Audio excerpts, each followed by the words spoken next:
سلام بچهای گل یوتیوب، خوش اومدیم به این شورت ویدیو جدید دیگه.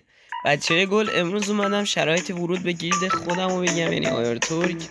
اگه کسی خاص مایل بود بیاد گیلدمون با هم رنکاب کنیم، ببریم بالا رنک و کلش و گیلد و آره دیگه. شرایط اولش اینه که شما زیر یک هفته تگ بزنید و اسماتون رو اوکی کنید.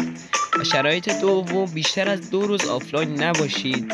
شرایط سوم که از همه واجب تره، ادب و احترام داخل گیلد رعایت کنید، به هم بی احترامی نکنید که باعث کیک شدنتون میشه.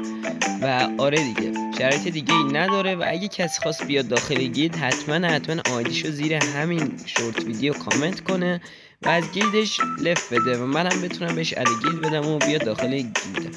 دوستان حتما این ویدیو رو لایک کنید، چنلمون رو ساب کنید، داخل کامنت ها من نظر، چالش، هر چیزی داشتید بگید. عزیز دلیم، تا ویدیو بعدی، خدا نگهدار.